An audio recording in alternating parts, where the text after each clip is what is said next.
나누겠습니다. 여러분, 우리가 아까도 이제 축복의 인사를 나눴지만 다시 한번 함께 인사하는 시간을 가졌으면 좋겠습니다. 우리 옆에 있는 성도님을 바라보면서 이렇게 한번 인사하십시다. 당신은 하나님의 사랑을 받으신 자녀입니다. 한번 인사합시다. 당신은 하나님의 사랑을 받으신 자녀입니다. 예. 근데 이제 한 번 더 할 건데 이제 이렇게 할 겁니다. 당신은 하나님의 완전한 사랑을 받은 자녀입니다. 이렇게 하자. 당신은 하나님의 완전한 사랑을 받은 자녀입니다. 어쩌면 우리가 이 설교의 마지막에는 이 고백을 다시 하게 되지 않을까 싶습니다. 쉘 실버타인이라고 하는 작가가 있습니다. 이분은 이제 99년쯤에 이제 타계하신 분이신데, 이분이 1964년에 낸 작은 그림책 하나가 있고요. 전 세계적으로 유명한 책이지요. 전 세계 곳곳에 번역됐고 저희 나라에도 여러 번으로 번역이 돼서 저도 어릴 때 읽었던 책. 제목의 이름 한번 표지를 보여주시겠어요? 예. 보이시나요? 이제 세로로 되어 있는데 아낌없이 주는 나무. 아마 이제 끄덕끄덕 하신 분들은 아마 보셨거나 또는 아실 거라 생각을 하게 됩니다. 전 세계적으로 3천만 부 이상이 이제 팔리고 읽혔다고 하니까 감명 깊은 그런 이야기를 저도 많이 느꼈죠. 이 책은요, 이렇게 시작합니다. 옛날에 한 나무가 있었다. 그 나무는 한 소년을 사랑했다. 이렇게 이 책은 시작이 됩니다. 한 나무가 있고요. 한 어린 소년이 나무를 찾아오죠. 둘은 친구가 되죠. 나무는 너무 이 소년을 사랑했고요. 이 소년은 오면 늘 그늘에 쉬기도 하고 뛰어놀기도 하고 나뭇잎을 줍기도 하고 때로는 나무 가지에 그네를 타기도 하고요. 나무에 올라타서 이렇게 숨바꼭질 하기도 하는 그런 행복한 시간을 보내고 아이가 배고프면 나무는 사과 열매를 내어주면서 먹게 하는 그렇게 서로 행복했던 나무와 어린 소년이 있었습니다. 근데 이 소년이 이제 자라나면서 자기 다른 친구들이 생기죠. 다른 친구들과 놀기도 하고 그러면서 점점 나무를 찾아오는 횟수가 줄어들게 됩니다. 그리고 어느 날은 또 이제 사랑하는 여인도 생겨서 이렇게 점점 더 찾아오기보단 다른 사람들과 보내는 시간이 많아지게 되죠. 그리고 좀 시간이 지나고 난 다음에 이 소년이 청년이 되어서 이 나무를 다시 찾아오게 됩니다. 나무는 너무 오랜만에 만나서 반가운 마음에 같이 놀자라고 얘기하는데 청년이 된 소년은 이제 자신은 예전처럼 노는 것보다 내게 지금 필요한 것은 돈이라고 내게 지금 돈이 필요하다는 얘기를 하죠. 그러자 나무가 그러면 내게 달려있는 모든 사과 열매를 너에게 줄게. 이걸 가져가서 다 팔아서 네가 썼으면 좋겠다라고 그 모든 사과 열매를 내어줍니다. 소녀는 이 모든 사과 열매를 가지고 가서 지내게 되고 그렇게 또 한동안 이제 찾아오지 않습니다. 한참의 시간이 흘러서 더 어른이 된 소년이 이 나무를 찾아오죠. 어느덧 이 소년은 결혼을 했습니다. 아내와 아이들도 있습니다. 이제 자신에게 필요한 것은 사과 열매가 아니라 실은 나에게는 나의 가족과 함께 지낼 집이 필요하다라는 자기의 고민과 필요에 대한 이야기를 하게 되죠. 그 이야기를 들은 나무가 그러면 나의 모든 가지들을 다 잘라가서 이 가지들로 네가 살아갈 집을 지으렴 하고 가지를 이렇게 내어주게 됩니다. 그렇게 또다시 한참의 시간을 더 흘러가게 됩니다. 나이가 훨씬 더 든 소년이 다시 한번 나무를 찾아오게 되죠. 그러곤 이렇게 얘기합니다. 나는 이제 삶에 너무나 지쳐 있어. 나는 어디론가 멀리 좀 떠나봤으면 좋겠어. 그 이야기를 들었던 나무는 얘기하죠. 나는 너에게 더 이상 내줄 가지도 없고 사과 열매도 없어. 하지만 어, 나의 줄기를, 그러니까 내 몸통을 베어가렴. 그래서 이 몸통 나무로 배를 만들어서 멀리 여행을 가면 되겠다. 이런 식의 자기의 몸통을 내어주죠. 삶에 지친 이제 어느덧 장년이 되어버린 소녀는 그렇게 나무의 몸통을 베어서 배를 만들고 멀리 떠나가게 됩니다. 이 책에는 거기에 그 장면에 이렇게 기록되어 있습니다. 나무는 행복했지만 정말 그런 것은 아니었습니다. 사과 열매를 줄 때도 행복했고 아이랑 놀 때도 행복했고 가지도 줄 때도 행복했고 이제 몸통을 내어줄 때도 행복했지만 정말 그런 것은 아니었다. 이렇게 얘기합니다. 그리고 정말 또 한참의 시간이 흐른 다음에 이 소녀는 이제는 완전한 노인이 되어서 다시 그 나무를 찾아오게 되죠. 나무는 더 이상 이 아이에게 내어줄 것이, 이 노인이 된 소년에게 내어줄 것이 없어서 미안해 하다라고 이렇게 말을 하게 됩니다. 이때 노인이 된 소년이 나무에게 대답합니다. 나도 이제 내 이빨이 치아가 약해져서 사과를 먹을 수 없고 나는 이제 더 이상 가지에 매달릴 힘도 없어. 그저 내게 필요한 것은 그저 앉아서 쉴 쉼뿐이야. 이 이야기를 들었던 그 나무가 이제 잘려져 나가 남아있는 자신의 밑동 구루터기를 내어주고 그럼 이제 여기에 걸터 앉아서 네가 쉬었으면 좋겠다라고 자신의 밑동 구루터기를 내어줍니다. 그렇게 어, 노인이 된 소년은 나무에 쉬고요. 그 나무는 행복해하는 그런 모습으로 이야기가 마무리되고 여러분이 그림의 맨 마지막에 보면 그 문장이 나오죠. 모든 것을 줄 수 있어서 그래서 나무는 행복했습니다. 여러분 이 책의 제목은요. 영어의 제목이 The Giving Tree라고 하는 책입니다. 그러니까 이거를 이제 우리나라 말에는 아낌없이 주는 나무로 됐고 이 제목을 그냥 직역한다면 그저 주기만 하는 지금도 계속 주기만 하는 나무 이렇게 할 수 있을 것 같습니다. 저는 이 책을 참 어릴 때 읽었어요. 또 언젠지는 잘 모르겠어요. 초등학교 때인지 중학교 초반인지 읽으면서 참 마음이 좋았던 기억이 나는데 최근에 이 책을 다시 이렇게 살펴보면서 좀 놀랐던 점이 무엇이냐면 꽤 여러 사람들이 이 책에 대해서 비평을 하는 것을 그런 글들을 보게 되었는데 어떻게 비평하냐면 이 이야기는 너무 자기 파괴적인 사랑의 이야기야. 이렇게 얘기하는 분들이 있어요. 그래서 나는 이런 이야기는 내 아이에겐 들려주고 싶지 않아. 이런 이야기하는 것도 봤어요. 어쩌면 전적으로 사랑을 베풀어 주고 그걸 받아본 경험이 갈수록 어려운 오늘 우리의 시간을 살아가는 사람들의 그 사랑을 상상할 수 없는 그렇게 사랑을 베풀면서 행복해하는 나무의 행복도 상상하지 못하는 우리의 모습이 아닐까라는 생각을 해보게 됩니다. 여러분, 그 나무는 마지막에는 자신의 밑동까지 그루터기까지 내어주면서 행복해 하지 않습니까? 근데 생각해 보면 그 어린 소년이 자라났던 지나왔던 모든 시간에 필요했던 중요했던 것들을 다 내어줬던 거죠. 놀이터가 되어줬죠. 열매가 되어줬죠. 그리고 필요한 돈을 위해서 열매도 내어주고 가지도 내어주고 마지막에는 몸통도 내어주고 밑동도 내어주면서 행복해하는 그 아이의 모든 삶의 시간을 채웠던 것이 나무였구나라는 생각을 해보게 됩니다. 근데 또 우리가 들은 것처럼 이 나무는 그렇게 아이를 사랑하고 행복하지만 항상 아이가 떠나가면 다시 오기를 기다릴 수밖에 없었던 그러한 모습도 생각하게 되죠.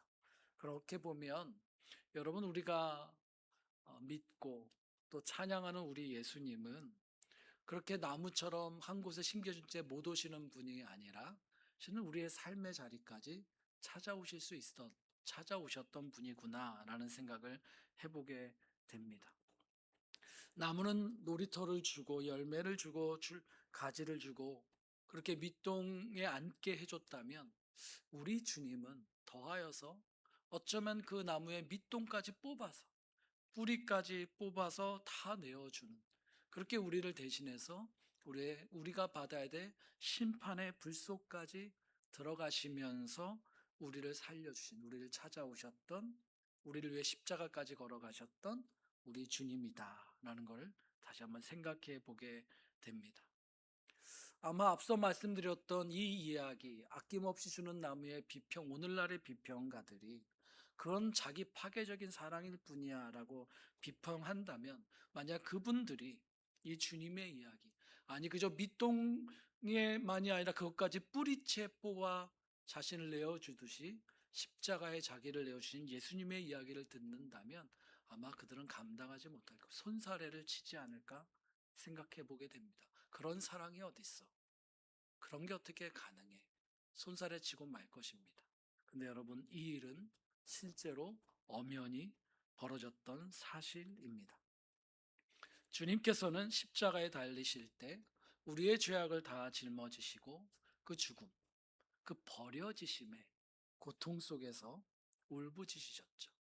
우리가 잘 아는 성경의 그 외침, 엘리 엘리 라마 사박다니, 나의 하나님 어찌하여 나를 버리셨나이까. 성경을 살펴보면 마태, 마가, 누가 요한복음의 이야기를 들여다보면 예수님은 한 번도 하나님을 부를 때 하나님이라고 부르신 적이 없습니다. 스스로 하나님을 부르실 때는 언제나 아버지라고 불렀습니다. 아버지, 아버지. 그런데 오직 이곳에서만 십자가에 달리셨던 이때에만 예수님은 하나님을 아버지라고 부르지 못한 채 하나님이라고 외치고 절규하고 있습니다. 왜 나를 버리셨습니까? 여러분, 한 신학자는 이 문구를 이렇게 연구하고 묵상하면서 이렇게 표현했습니다. 그때에, 그러니까 주님께서 십자가의 절규라는 저때에, 그때에 지옥이 열렸다. 예수님은 더 이상 하나님을 아버지라 부르지 못하게 됨으로써 대신 우리가 하나님을 아버지라 부를 수 있게 되었다. 예. 주님께서는 우리가 맞이해야 될 심판의 자리에 자기 존재를 다 내어주심으로 그 자리를 대신하신 것이고요. 우리가 맞이해야 될 그 지옥의 불자리를 주님께서 대신하신 것입니다. 여기서 우리는 성경이 우리에게 알려주는 바로 그 단어, 속량하셨다라고 하는 그 단어의 의미를 마주하게 됩니다. 속량이라고 하는 것은 대체하였다라고 하는 뜻입니다. 대신 값을 치렀다라는 것입니다.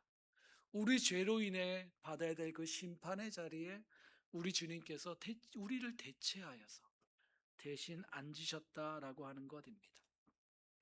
하나님 아버지의 아들이시며 날마다 아버지라고 부르셨던 그 주님께서 이제는 더 이상 하나님을 아버지라고도 부를 수 없는 그 심판의 자리에 우리를 대신하여 들어가시고 우리를 옮기셔서 하나님을 아버지라고 부를 수 있는 자리로 우리를 옮겨 놓으시고 대체하셨다라고 하는 것입니다.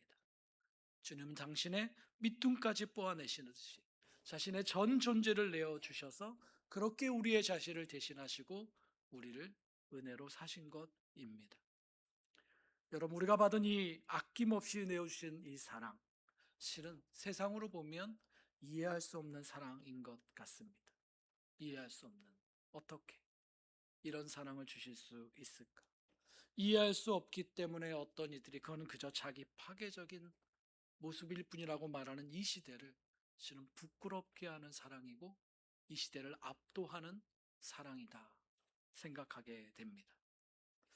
여러분, 함께 읽었던 히브리서 2장의 말씀, 특별히 10절의 말씀에 보면 이 주님에 대해서 10절 후반부에 보면 하나님이 예수님을 완전하게 하셨다라고 말하고 있습니다. 10절을 한번 띄워주시기 바랍니다. 후반부에 보면 그들의 구원의 창시자를 고난으로서 완전하게 하신다는 것은 당연한 일입니다. 여러분, 이 부분을 개역개정 성경은 이렇게 번역했습니다. 구원의 창시자를 고난을 통하여 온전하게 하심이 합당하도다. 하나님은 예수님을 그렇게 완전하게 하셨다 이렇게 말하고 있어요. 이 단어만 보면 우리는 자칫 오해할 수 있습니다. 예수님이 뭔가 불완전하셨는가? 뭔가 부족하셨는가? 그래서 예수님을 완전하게, 부족하신 예수님을 완전하게 하셨다는 말인가? 이렇게 혹시 오해할 수도 있을지 모르겠습니다. 근데 여러분, 여기서 쓰여진 완전하게 하다라는 단어는 헬라어로 텔레이우라고 하는 뜻이고요. 이것은 이 존재에 대한 문제가 아니라 그 존재가 감당해야 될 그 사명, 그 목적, 그 사역을 완전하게 하셨다라는 의미를 가지고 있습니다. 하나님께서 당신의 아들 예수 그리스도를 이 땅에 보내신 그 이유, 그 목적, 그 사명을 비로소 완전하게 이루게 하셨다라는 겁니다. 그저 예수님께서 완전하신 분이 이곳에 와서 완전함을 자랑하려고 하는 게 그게 이유가 아니지 않습니까? 주님이 이곳에 오신 이유는 그 사명과 목적을 이루기 원하는데 그걸 완전하게 이루게 하셨다라는 겁니다. 근데 그 맡기신 사명과 목적이 완전하게 이루어진 방법이 무엇인가 하면 고난을 통하여였다라는 것이죠. 다시 10절 후반을 보십시오. 그들의 구원의 창시자를 고난으로서 완전하게 하신다는 것이 당연한 일입니다. 주님은 고난을 당하심으로 그 일을 온전히 이루셨습니다. 그러니까 그 일을 이루기 위해서 자신의 모든 존재를 내어주시는 그 고통을 당하신 거죠. 그저 여러분 육신의 고통만이 당하는 것이 아니고요. 엘리엘리 라마 사박다니에 보여주는 것처럼 자신의 전 존재가 버려지는, 우리를 대신하여 완전히 하나님과 끊어지는 그 고통의 죽음으로 당신께서 들어가셨다라고 하는 것입니다. 그 모든 과정에 온전히 순종하시는 그 모든 걸음, 그것이 바로 고난이다라고 말하고 있고요. 그 고난을 온전히 완전히 당하신 겁니다. 완전한 순종과 온전히 고통당하심, 실은 그것이 바로 우리에게 완전한 구원을 허락하신 그 사명을 이루신 것입니다. 여러분, 주님은 완전하시죠. 여기서 우리는 완전하신 것, 주님과 불완전한 우리가 여러분 교차되는 것을 보게 되죠. 주님은 완전하신 분이지만 우리는 죄악으로, 우리는 불의함으로, 우리는 미움과 거짓과 싸움과, 때로는 서로를 죽이는 살인과, 그리고 지금도 멈추지 않는 전쟁으로, 그렇게 여러분 우리는 살펴보면 결국 우리는 스스로를 지옥의 불 속을 향해 들어가는 죄인이라고 하는 것을 우리는 또다시 발견하게 됩니다. 우리는 우리 스스로도 감당할 수 없는 불완전한 존재들에게 우리야말로 자기 파괴적인 그런 죄악에 빠진 존재들이죠. 이 죄악됨과 불완전함, 씻을 수 없는 죄악, 여러분 이것을 온전하게 대체하실 수 있는 것 주님만이 그렇게 하실 수 있기 때문입니다. 만일 여러분 우리가 온전하게 깨끗하게 되고 온전하게 치유되기 원하고 완전하게 구원을 받기를 원한다면 그것을 완전하게 이루실 그분이 그 일을 온전히 이루셔야만 가능한 것입니다. 주님이 우리 가운데 오셔서 그 우리의 모든 더러운 죄악들, 불완전한 모습과 죄악과 아픔과 싸움과 그 상처를 주님만이, 완전하신 그분만이 완전하게 짊어질 수 있었고요. 그 주님이 우리를 위해서 그 모든 대가를 완전하게 다 치르신 것입니다. 그것이 그분이 받은 고난입니다. 그 완전한 고난과 죽음을 통해서 여러분과 저의 모든 죄가, 이 세상의 모든 죄를 용서하시고 씻으시고, 그리고 거기에서 다시 우리가 새롭게 살아날 수 있었고 비로소 우리가 하나님을 아버지라고 부를 수 있게 된 것입니다. 엘리 라마 사박다니, 하나님 아버지라 부르지도 못하며 절구하셨던 주님의 그 처절한 외침은 완전한 죽으심의 절규였습니다. 여러분, 근데 오늘 함께 읽었던 다시 히브리서 2장 10절에 보면 마지막에 그것을 당연하다라고 말하고 있습니다. 여러분, 누가 이것을, 여러분 이 중에 여기 있는 우리 중 누구라도 그 예수님의 죽음에 대해서 그것 당연하다라고 말할 수 있는 사람이 누가 있습니까? 제가 그렇게 말할 수 있겠습니까? 아니면 여러분 누구라도 주님이 죽으신 것 당연하다라고 말할 수 있겠습니까? 그것은 우리의 죽음은 우리에게 당연하다고 말할 수 있을 뿐이죠. 누가 그 주님의 그 죽음 당연하다 말할 수 있으며 누가 과연 너는 그렇게 죽으라고 그 죽음을 요청할 수라도 있겠습니까? 누가 그런 자격이 있겠습니까? 여러분 아무도 없습니다. 그런데 오늘 성경은 그걸 당연하다라고 말하고 있습니다. 여러분, 이 예수님의 죽음이 당연하다라고 말하실 수 있는 분은 한 분밖에 없습니다. 그것이 나에게 합당하다라고 말할 수 있는 분은 하나님 아버지, 예수 그리스도의 아버지 하나님밖에 없습니다. 당신의 아들을 내어주신 그분만이 그 일이 합당하다라고 말할 수 있습니다. 당연하다라고 표현된 이 단어 또는 합당하다라고 표현하기도 하는 이 단어, 헬라어 에프레펜이라고 하는 단어입니다. 여러분, 이 단어는 우리의 신앙에 있어서 또 기독교 성경의 표현에서 매우 중요한 표현입니다. 여러분, 사단은요, 첫사람 아담을 속인 이후로 끊임없이 우리를 속이죠. 그리고 죄악에 빠지게 하고 반목하게 하고 지금 또 서로 싸우게 하죠. 그러면서 우리에게 하는 말이 무엇입니까? 결국 그래서 너는 하나님께 합당한 존재가 아니야. 너는 더 이상 합당한 존재가 되지 못해. 사단은 끊임없이 우리에게 속삭입니다. 너는 하나님의 나라에 이르지 못한 존재야. 그렇게 비난하고 정죄하는 것이 사단이 끊임없이 행하는 일입니다. 그렇죠, 여러분? 실제로 로마서 3장 23절이 선포하는 것처럼 모든 인간은 그 죄로 말미암아 더 이상 하나님의 나라에 이르지 못하는 존재가 된 것이 분명한 사실입니다. 인간은 하나님 나라에 합당하지 못한 존재가 된 것이 맞습니다. 우리는 그렇습니다. 우리는 하나님께 합당하지 못한 존재가 되었고 하나님 나라에 이르지 못한 존재가 되었습니다. 그런데 이제 하나님께서 다른 이야기를 하고 계십니다.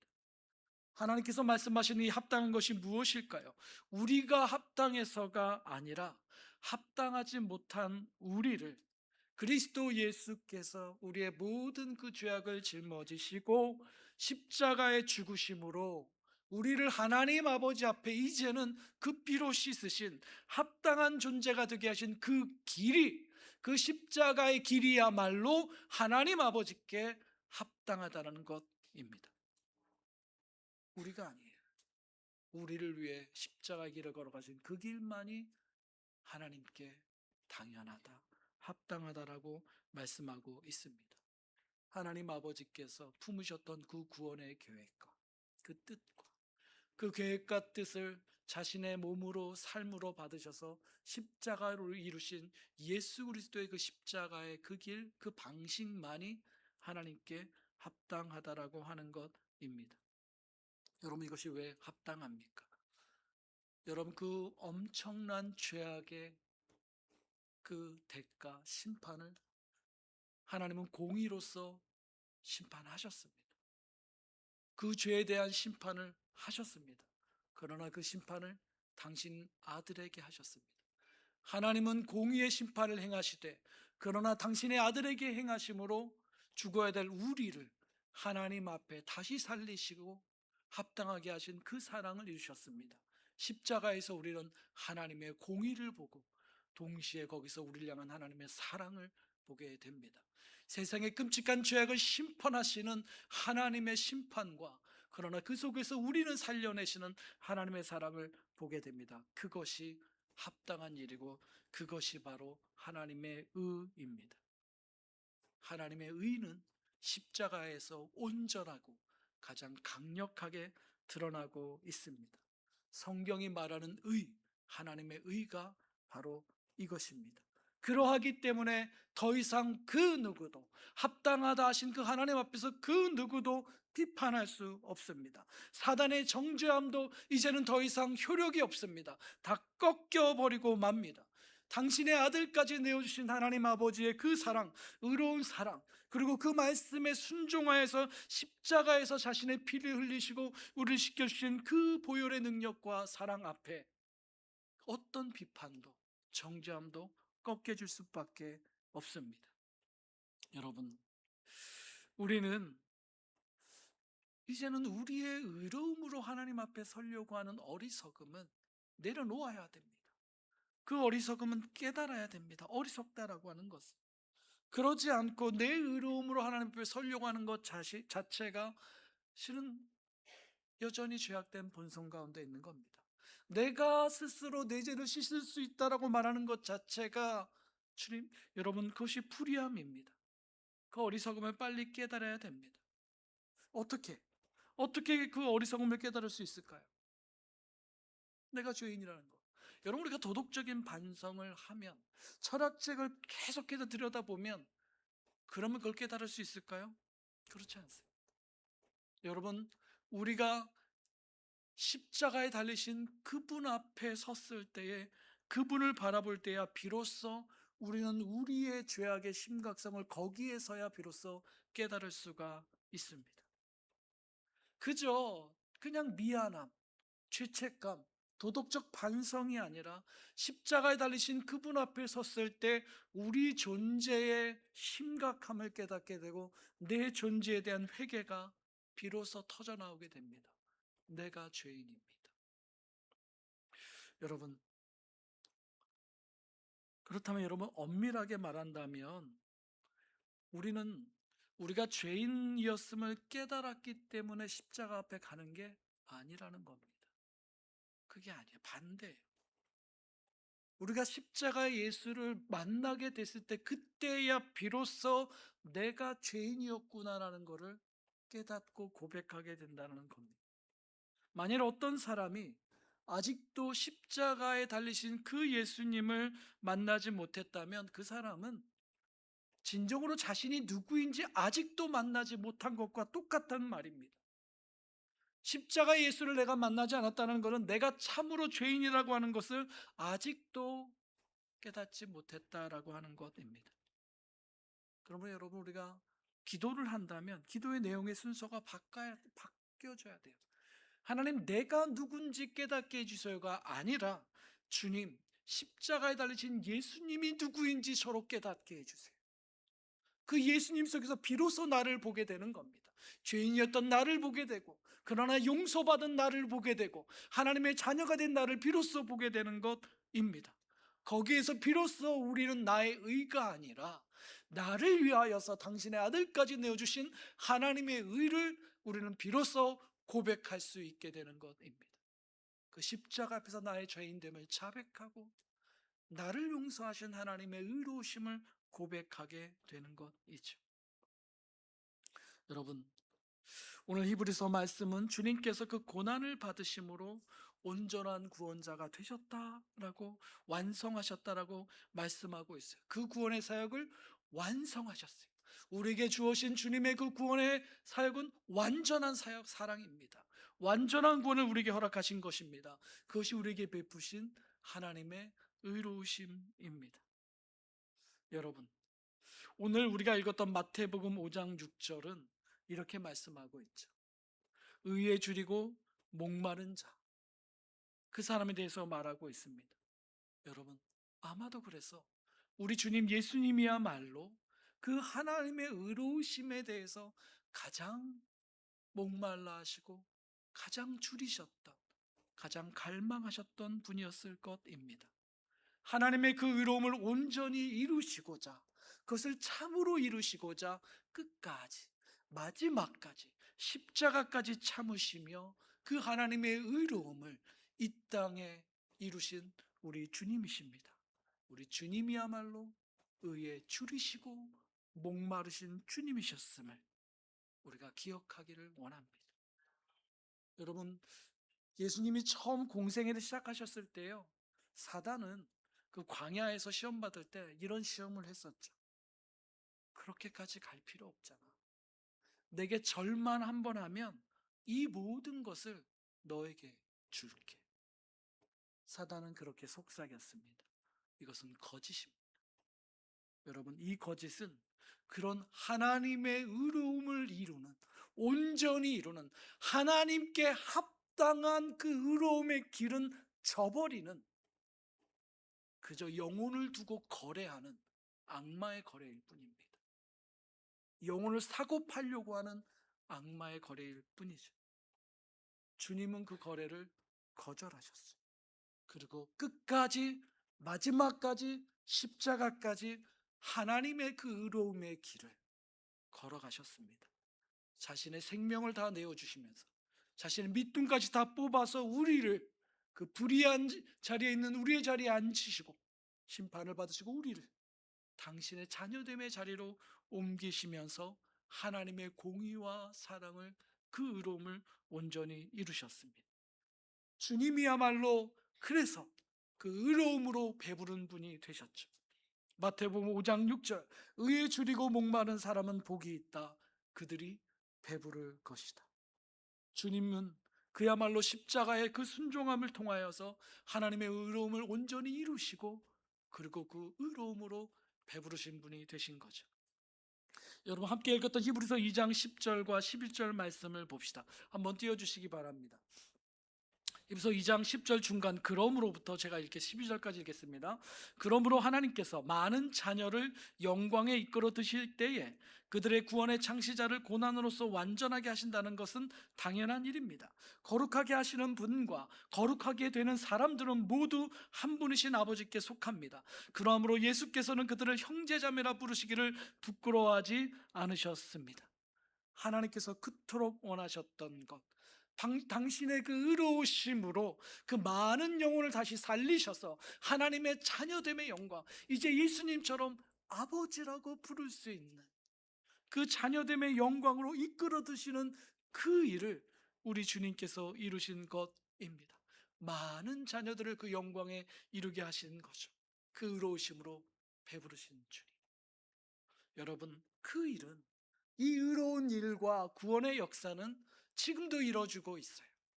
그리스도 예수의 십자가의 복음이 전해지는 곳곳마다 구원의 역사가, 의로운 역사가 지금도 일어나고 있죠. 앞으로도 계속해서 일어날 것입니다. 여러분, 계시록 7장 9절과 10절은 이 비전에 대해서 이렇게 말하고 있습니다. 이 일 후에 내가 보니 각 나라와 족속과 백성과 방언에서 아무도 능히 셀 수 없는 큰 무리가 나와 흰 옷을 입고 손에 종려가지를 들고 보좌 앞과 어린 양 앞에 서서 큰 소리로 외쳐리되 구원하심이 보좌에 앉으신 우리 하나님과 어린 양에게 있도다. 아멘.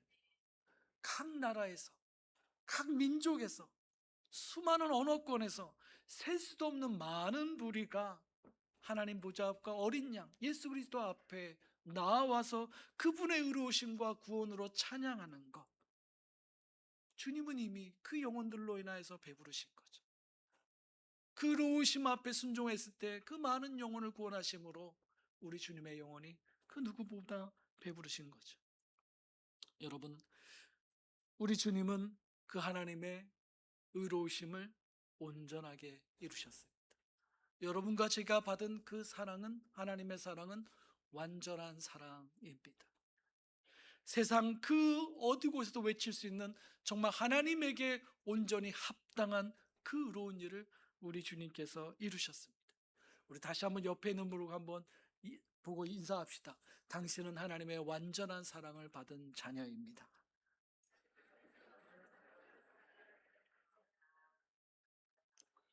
그러나 여러분, 이제 주님께서 오늘 우리에게 다시 한번 마태복음 5장 6절 말씀을 들려주십니다. 의에 줄이고 목마른 사람은 복이 있다. 그들이 배부를 것이다. 주님은 여전히 세계 곳곳에서 그 하나님의 의로운 일들이 여전히 일어나기를 간절히 원하고, 그 의로운 복음의 역사가 알려지기를 간절히 원하고 갈구하고 목말라하고 주려하는 사람들을 지금도 주님은 일으키고 계십니다. 그것이 주님께서 우리를 초대하시는 것입니다. 우리가 살아가는 이웃과의 자리, 가족, 나를 보내신 그 땅, 학교, 이 나라, 이 사회 안에서 이미 온전하게 이루신 그 의로운 일이 또다시 우리를 통해서 전해지고 알려지고, 또 하나님의 구원의 역사가 고백되어지고 자백되어지고 서로 용서하고 서로 회복하는 일들이 일어나고자 그런 사람들을 일으키십니다. 여전히 세상은 거짓이 있고 불의함이 있고 불완전하죠. 여전히 멈추지 않는 전쟁이 세계에 뒤흔들고 있습니다.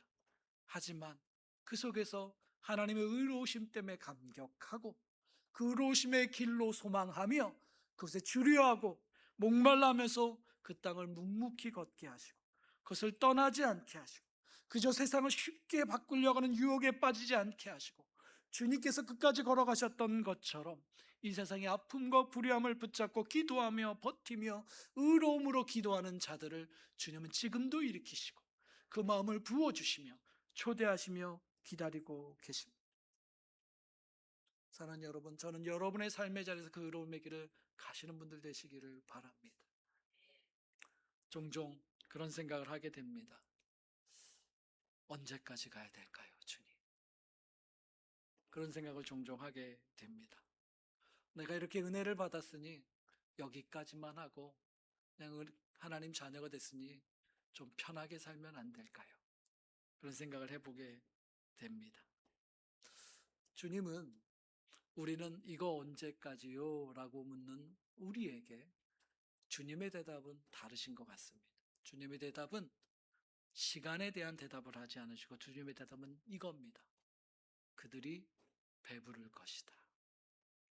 사랑하는 여러분, 저는 저와 여러분의 인생이 주님의 의로우심으로 배부른 인생이 되기를 바랍니다. 세상에 많은 것들이 있지만 주님의 의로움으로 줄이고 갈망하고 목말라 하면서 내가 살아가고 걸어가는 땅에서 주님의 의로움이 꽃피고 그것으로 배부르게 되는 저와 여러분의 인생이 되기를 간절히 축복합니다. 주님의 이 대답에 여러분 응답하시겠습니까? 기도하십시다.